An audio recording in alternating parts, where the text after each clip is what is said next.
Mother convinced the family that I was a thief, making them force me to give up my inheritance rights and cut ties with the family at the family meeting. Everything is going according to plan, she whispered. When I played a certain audio recording, she turned pale and lost her own inheritance rights. The live stream to Grandpa Edward began with a view of my empty hands before it shifted to my bedroom door. Sweet 16 reveal, coming soon. I murmured into my phone, struggling to contain my thrill. Ready for this, Grandpa? His chuckle, a bit staticky through my earbuds, responded. As ready as can be, sweetheart. I pushed the door open, already picturing where I'd set up the new art supplies he'd promised, but the words caught in my throat. Where my easel should have been, a spotless white crib stood bathed in the afternoon sun. My posters, my paintings, my entire teenage life had been wiped away. Pale yellow ducks pranced across freshly painted walls. Mom! My voice was weaker than intended. Dad. Their voices drifted up from downstairs, likely from Dad's study. My feet felt like lead as I went down, still broadcasting. The study door was slightly ajar, letting snippets of their conversation reach me. Dina will understand eventually. Eleanor, maybe we should have waited until she got home from school, given her time to have one of her dramatic outbursts. I pushed the door wide open. Mom stood by the window in her sharp blazer, while Dad was slumped in his leather chair, his gaze avoiding mine. What happened to my room? I asked, though I already knew the nursery theme, the timing. It had to be for Sophia's baby. Mom's lips tightened into that familiar line of disapproval. Good. We need to discuss some changes. The word tasted bitter. You mean how you turned my bedroom into a nursery without even telling me? Your sister needs that space more than you do right now. Mom stated, as if explaining something obvious to a child. We've arranged for you to stay with Aunt Clara. Dad mumbled, shifting in his chair. It's just temporary, honey, until we figure something out. Figure something out. I gripped my phone tighter, suddenly grateful for Grandpa's silent presence on the other end. I live here. This is my home. Was your home? Mom corrected sharply. Honestly, Lena, you're 16 now. It's time to stop being so self-absorbed. Your sister is starting a family. She needs our support. The room swam slightly. And what about what I need? What you need, Mom's voice turned icy, is to grow up and stop making everything about yourself. Claire is expecting you tonight. I've already packed your essentials. I looked at Dad, but he just stared at his hands, shoulders hunched as if trying to disappear into his chair. 16. Happy birthday to me, I guess. I managed, my voice steadier than I felt. Thanks for the heads up. Don't be dramatic, Lena. Mom sighed. Your aunt's place is perfectly nice, and it's closer to your school. This is hardly the tragedy you're making it out to be. I backed toward the door, my hand finding the doorknob. You're right, Mom. It's not a tragedy. It's just really, really clear where I stand with you both. As I turned to leave, I saw Dad flinch, a slight tremor in his hand as he reached for his coffee cup. Mom's reflection in the window showed a flicker across her face. Not guilt, exactly, but something akin to unease. I ended the live stream as I went upstairs, but not before whispering. Did you get all that, Grandpa? His response was instant and grim. Every word, sweetheart, every single word. Standing in what used to be my room, I ran my fingers along the crib's smooth white rail. The nursery was beautiful, truly perfect for the golden child's perfect baby, but as I traced one of those cheerful yellow ducks, I made a silent promise. This was not going to be the end of my story, not by a long shot. Clara's spare room smelled faintly of lavender and fresh paint. She'd stayed up late helping me hang fairy lights across the ceiling, turning the plain walls into something almost magical. But at 3 a.m., even magic couldn't quiet my racing thoughts. My phone buzzed. A text from Sophia. Mom says you're being difficult about the nursery. Can't you think of someone else for once? I switched off my phone and padded downstairs, drawn by the sound of clinking dishes. Clara stood at the kitchen counter, her dark hair tousled from sleep, stirring something in a pot. Couldn't sleep either. She asked without turning around. How did you know it was me? Because you walk exactly like your mother used to. Before she started wearing those ridiculous heels everywhere, she poured hot chocolate into 2 mugs, adding a generous handful of mini marshmallows to mine. Want to talk about it? I wrapped my hands around the warm mug.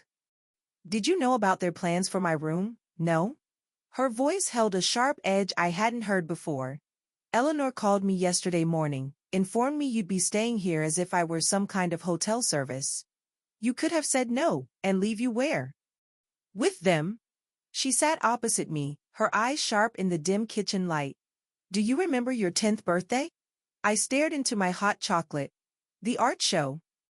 The one you spent weeks preparing for, those paintings? Your teacher even called to say how talented you were.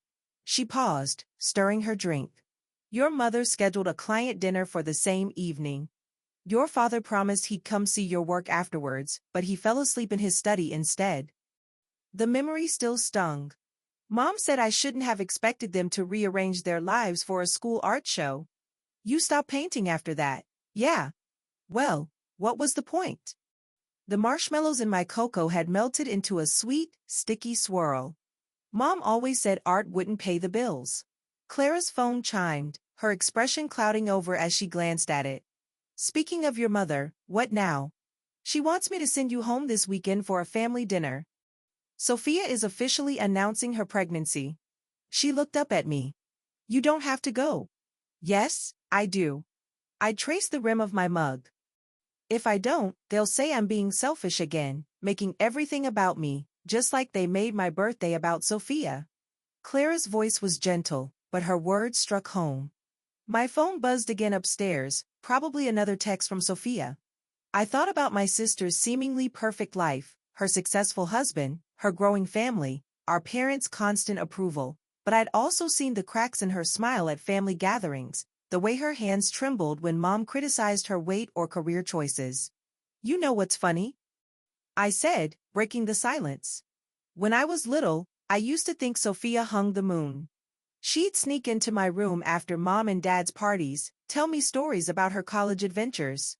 Then she met Richard, and suddenly it was like she became Mom's mini-me.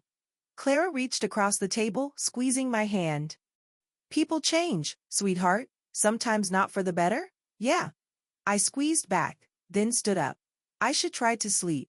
Big family dinner to prepare for, right? Lena.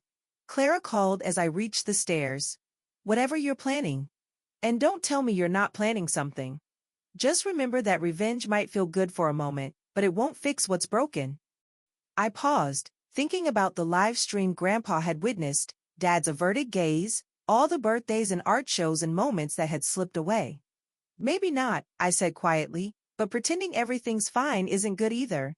Grandpa Edward's Mercedes rolled into Aunt Clara's driveway exactly 3 days after the birthday incident. I watched from the window as he emerged, his usual sharp suit replaced by casual slacks and a sweater. He looked older, somehow tired in a way I'd never seen before. You didn't have to come, I said when he stepped inside, though my tight hug probably betrayed how relieved I was to see him. Actually, I did, he replied, placing a leather briefcase on Clara's coffee table, especially after what I witnessed on that live stream.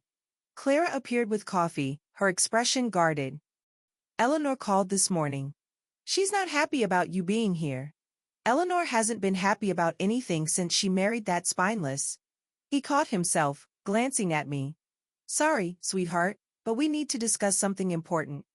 He pulled several documents from his briefcase. I recognized the Whitman Industries letterhead. Your mother's been pressuring me to sign over control of the company, he said, spreading the papers across the table. She claims it's about succession planning, but the timing is interesting, isn't it? The same week they kick you out. I picked up one of the documents, scanning the legal jargon I barely understood. The same week they assume I won't find out about their treatment of you. His voice hardened. They forgot about our weekly video calls, didn't they? Clara leaned forward. What are you planning? Before he could answer, my phone buzzed. Mom's face flashed on the screen. I showed it to them, and Grandpa nodded. Put it on speaker. Lena. Mom's voice filled the room. Your father and I expect you at dinner tonight, no excuses. I'm studying. Isn't going to work. Your sister's announcement dinner is important to this family, and since you're still part of this family, despite your recent attitude, you will attend. I saw Grandpa's slight nod. Fine, I'll be there. And wear something appropriate, not those dreadful ripped jeans. The line went dead. Still part of the family. I echoed, a bitter laugh escaping me. Funny how that works when they need something. Grandpa tapped the papers. They need more than you know. The company's facing some challenges, nothing serious yet, but enough to make your mother nervous about her position and Sophia's baby. That's their backup plan. The perfect family image, Clara murmured. The successful daughter, the precious grandchild, the disposable teenager, I added. Grandpa's expression darkened. You were never disposable, Lena, and it's time your parents remembered that. He pulled out another document. This is my current will. I'm making some changes, Dad. Clara warned. Don't do anything rash. Rash would be letting them continue this behavior. He turned to me. I'll be attending tonight's dinner too. Uninvited. My stomach twisted. They'll blame me. Let them. He squeezed my hand. Sometimes the kindest thing we can do for people we love is to stop enabling their worst behavior. I thought about Mom's controlling voice, Dad's constant silence, Sophia's perfect life built on perfectly crafted lies. What if it makes everything worse? Worse than being erased from your own home? Clara asked softly. Worse than being treated like an inconvenience by the people who should love you most. Grandpa gathered his papers. The question isn't whether this will make things worse, sweetheart. The question is whether you're ready to show them who you really are, someone who won't be pushed aside or forgotten. I picked up my phone, looking at Mom's missed call notification. I guess we'll find out at dinner, yes. He said, and for a moment, I saw a flash of the shrewd businessman who'd built an empire. I suppose we will. I arrived early for Sophia's announcement dinner, slipping in through the kitchen door like I used to when I was late for curfew. Voices drifted from Dad's study, Mom's sharp tone, Dad's quieter murmur, and Sophia's familiar laugh. The company's practically ours already. Mom was saying, Dad's getting sentimental in his old age. All it takes is one grandchild too. I edged closer to the partially open door. But what about Lena? Sophia asked. She's his favorite. Everyone knows it. Lena is a child. Mom dismissed. She can't run a company. Besides, once the baby comes, Dad will forget all about her artistic phases and teenage dramatics. Eleanor? Dad's voice held a rare note of unease. Maybe we should slow down. The way we handled her birthday, the way we handled it was necessary. That girl needs to learn her place, and with the merger coming up. The merger. Sophia's voice sharpened. What merger? Richard's company. Mom said. Once we announce your pregnancy, the timing will be perfect. A merger between families securing both companies' futures. Your father-in-law is already on board. My hand flew to my mouth. Richard was Sophia's husband, but he was also the CEO of their biggest competitor.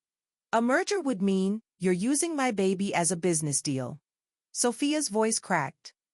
I'm securing our family's future. Mom countered. Something your sister seems determined to undermine with her constant need for attention. Speaking of attention, Dad cut in. Dad's car just pulled up. I backed away from the door, but not quickly enough.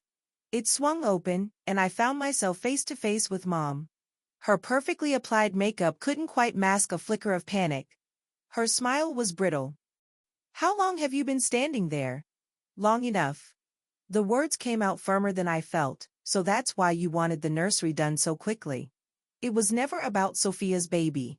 It was about the merger. Sophia appeared behind Mom, one hand protectively over her stomach. Lena, it's not what you think, really. Because it sounds like Mom's using your baby to manipulate Grandpa and secure a business deal. I met Mom's eyes. That's why you want me gone, isn't it? Because I might tell him the truth. You understand nothing about business. Mom snapped. About what it takes to protect this family's legacy. Protect it. I laughed, the sound harsh even to my own ears. You mean control it, like you tried to control everything else. The doorbell rang. Dad emerged from the study, adjusting his tie. That'll be your grandfather. Perfect timing, I said, watching Mom's face pale slightly.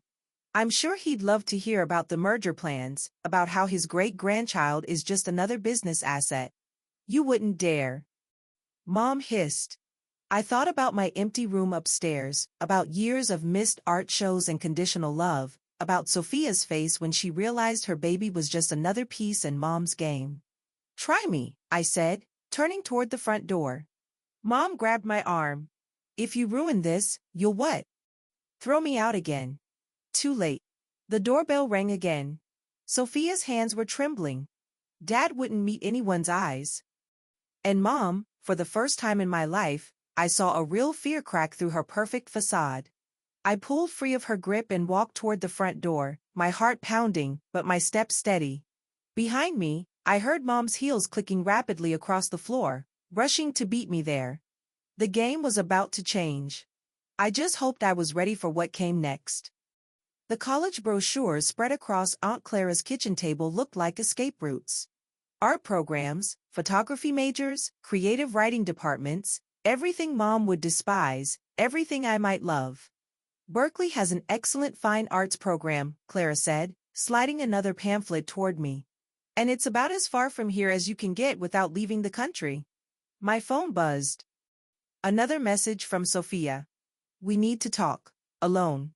I'd been ignoring her text since the dinner disaster 3 days ago when Grandpa had stormed out after learning about the merger plans. Mom hadn't spoken to me since, but her silence spoke volumes. Lena. Clara tapped the brochures. You're miles away. Sorry, My phone buzzed again. This time a message from Richard, Sophia's husband.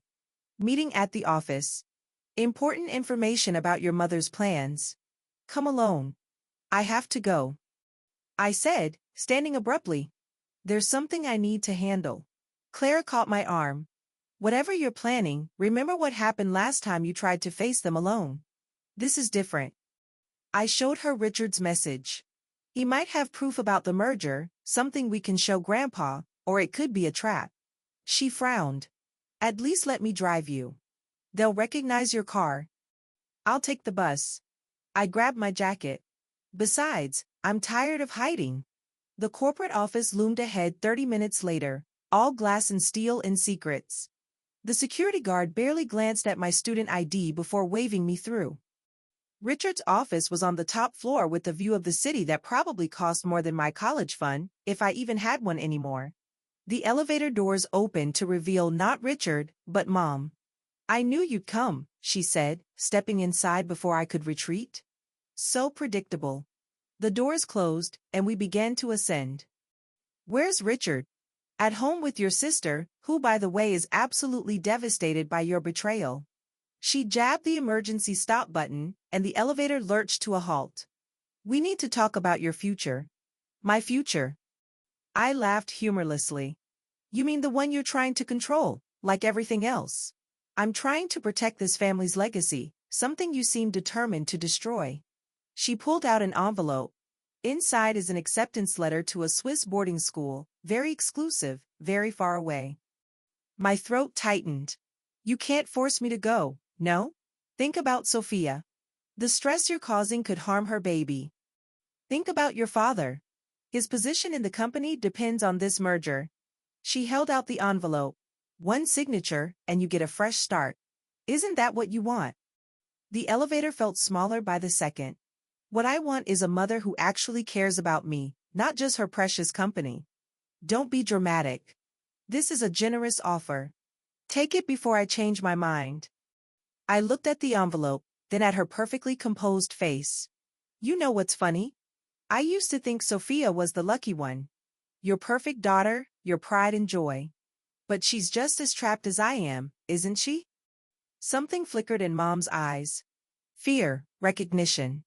Before she could respond, my phone chimed. A message from Grandpa. Don't sign anything.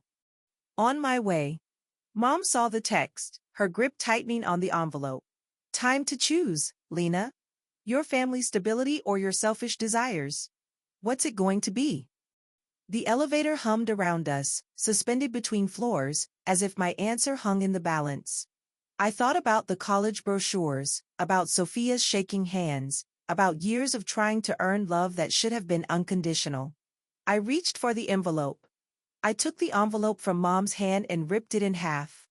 The sound echoed in the elevator like a gunshot. That was a mistake, she said, her voice suddenly deadly quiet. The elevator lurched back to life, ascending to the top floor. When the doors opened, I found Dad and Richard waiting, along with 2 security guards. I tried to give you an easy way out, Mom said, stepping past me. Now, we do this the hard way. Richard held up a document.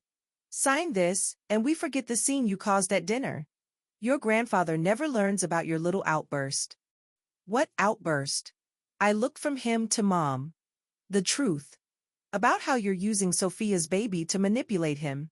The truth. Dad finally said something.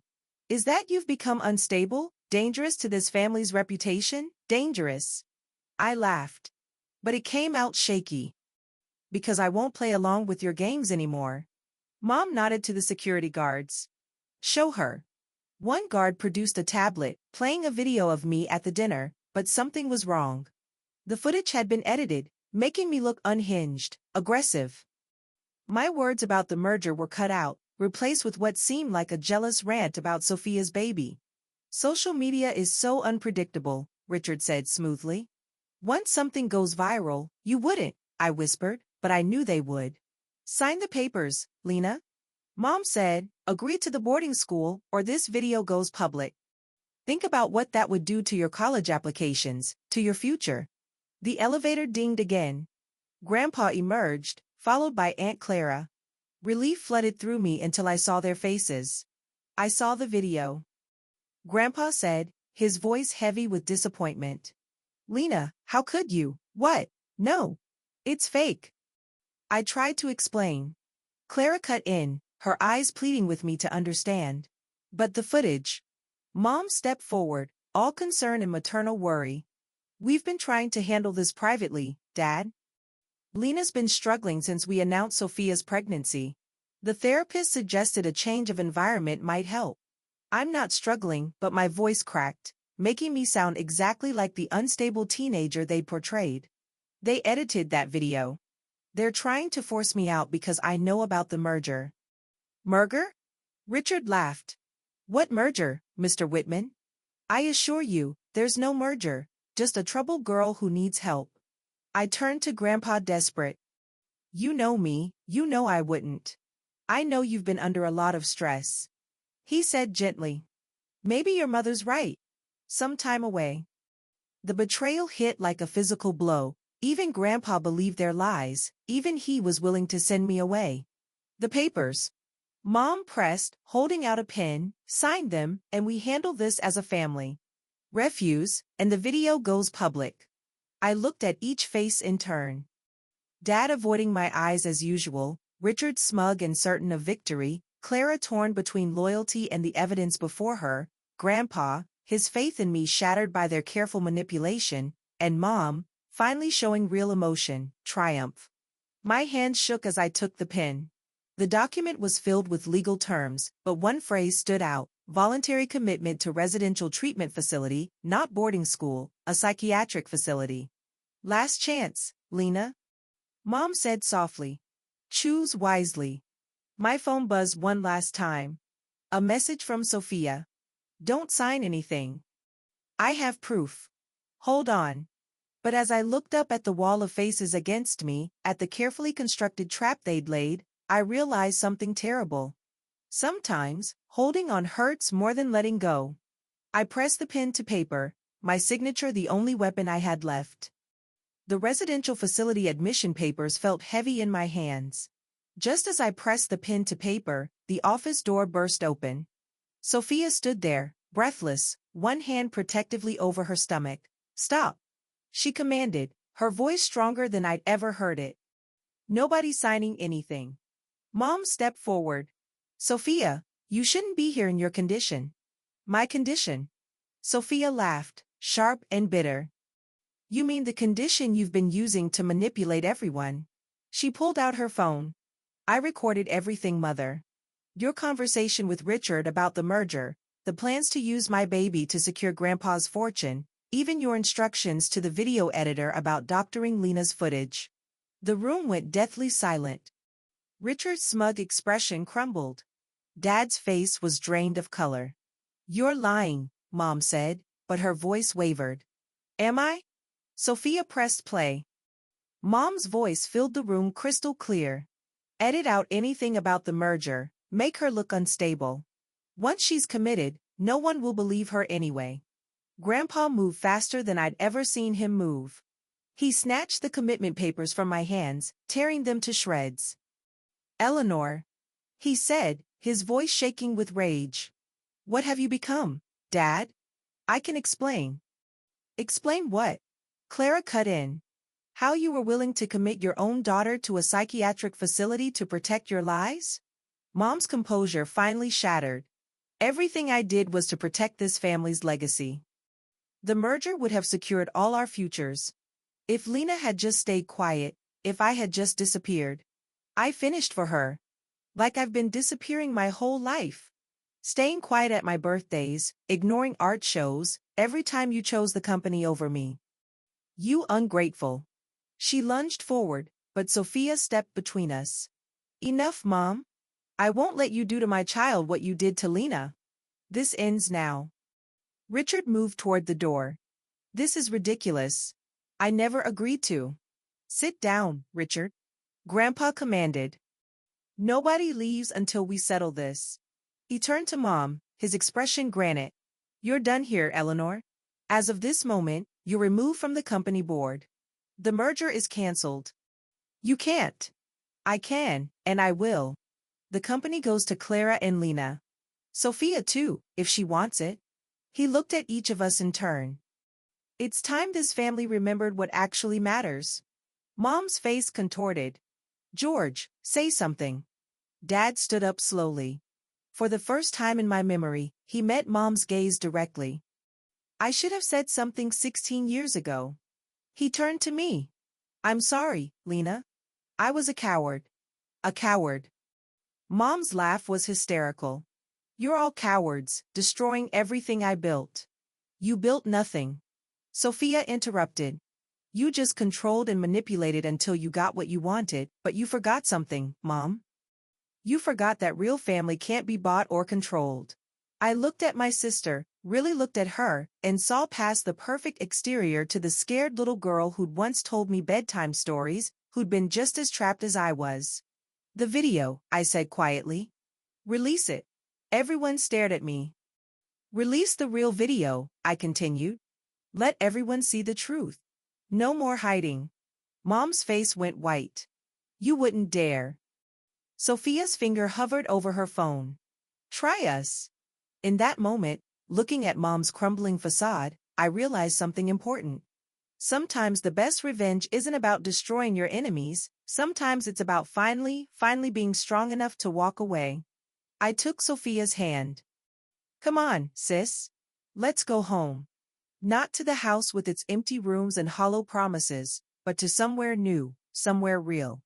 6 months later, I stood in front of my easel at Berkeley Spring Art Showcase, watching people study my piece. The painting showed a nursery, but not the perfect one Mom had designed. This one was real with shadows in the corners, imperfect walls, and a golden light that made even the flaws beautiful. It's haunting. A voice said behind me. I turned to find Sophia, her baby daughter asleep against her shoulder. Though the yellow ducks are a nice touch. I thought about painting them white. I admitted. But some things deserve to stay bright.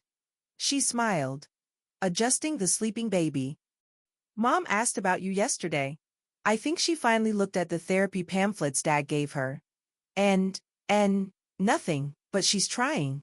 Maybe that's something. Grandpa and Clara appeared arguing good-naturedly about the company's new direction. The art therapy program for at-risk teens had been my idea, but Clara had made it happen. Even Dad had started volunteering, teaching photography on weekends. Your mother's letter came. Grandpa said quietly, holding out a worn envelope. The one she wrote before you were born. I thought you should have it. I took it, feeling its weight. Did you read it? No. But I remember when she wrote it. She was different then, softer, before the company became everything. I slipped the letter into my pocket unopened. Maybe someday I'd want to read about the mom she used to be, but not today. Today was about who I was becoming. The scholarship committee is here, Clara whispered, nodding toward a group of professors, ready to show them your portfolio. Actually, I said, I want to show them something else first. I led them to the back of the gallery where a larger canvas waited under a sheet. This painting had taken months, countless drafts, and more courage than I knew I had. I pulled off the sheet. The painting showed our family, but not in the perfect, posed way of old portraits. Instead, it captured real moments. Sophia reading stories to her daughter, Clara and Grandpa laughing over coffee, Dad behind his camera. Even Mom was there, distant but present, a shadow beginning to take new shape. And in the center, a teenage girl at an easel, finally visible, finally whole. Oh, sweetheart, Clara breathed. It's called Family Portrait Unfinished. I explained, because we're all still working on it, aren't we? Sophia squeezed my hand. Always. Later, after the scholarship committee had left with an offer I couldn't refuse and the gallery had emptied, I found myself alone with my paintings. My phone buzzed with a text from Mom. The new art therapy program. It's good work. You're good at this. Not an apology, not yet, but maybe, like my painting, we were all unfinished works in progress. I thought about the unopened letter in my pocket, about the mother she'd been and the one she'd become, about how sometimes the hardest part of growing up is realizing your parents are growing too, in their own imperfect ways. Another text came through, this one from Dad. Proud of you, kiddo. Always have been. I looked at my family portrait one last time before covering it for the night. The shadows were there, but so was the light, making even the darkest corners glow with possibility, just like the nursery painting. It wasn't perfect, but maybe perfect wasn't the point. Maybe the point was learning to see beauty in the broken places, strength in the struggles, and hope in the spaces we leave blank, waiting to be filled with whatever comes next. I turned off the gallery lights and stepped into the evening, ready for my next canvas.